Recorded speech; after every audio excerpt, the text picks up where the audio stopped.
Making a list of goals you want to accomplish is easy, but having a system to follow through on your goals will help you to actually achieve them. In today's video, I'm going to share with you my monthly goals review check-in to help you follow through and crush your biggest goals this year. Hello and welcome back to the channel. If you're new here, I'm Shawon. My mission is to help women entrepreneurs build a thriving brand and business they love so they can amplify their impact and increase their bottom line. If you haven't already, subscribe to the channel, give this video a thumbs up, and let's dive into today's video.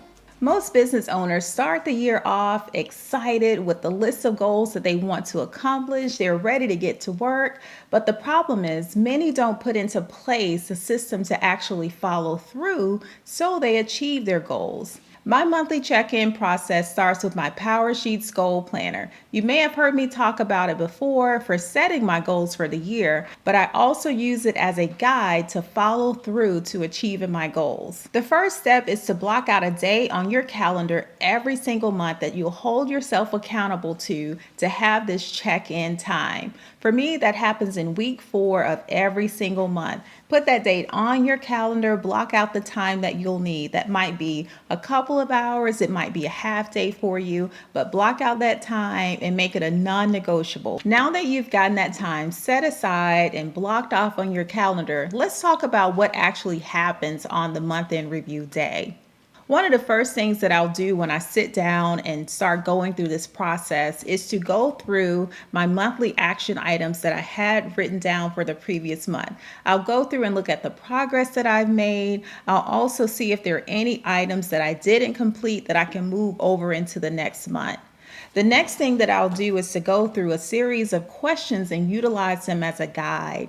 I like the questions that are included because they help me to have time for pause and to reflect. Sometimes we can just go in our businesses, right? And we don't take a moment to pause. We don't take a moment to celebrate both the big wins as well as the small wins. So this series of questions really helps me to do that. And some of the questions that are my favorites are, what or who I'm most grateful for right now. I love going back through, I might look through my gratitude journal sometimes when I'm going through this process, or I just might think in that moment, like the people that I'm grateful for that I've maybe worked with this month or helped this month, and I'll just write some of those names down. Another prompt that I always enjoy is favorite memories for the month. This gives me an opportunity to go back through my phone and also to look at like my life and see the exciting things or favorite moments and memories that I've experienced for the month with my family or with my friends. So I'll do that as well.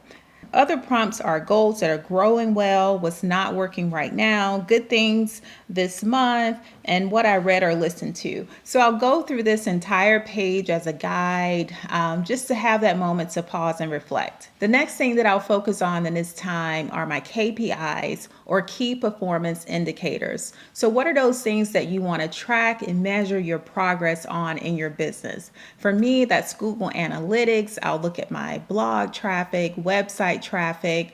I'll also look at YouTube. I'll tend to wait until the next month, like the first week of the month for YouTube, so that I can have an accurate number for analytics. I'll also just write down my Pinterest growth. And I'll use Plan That too for my analytics for Instagram.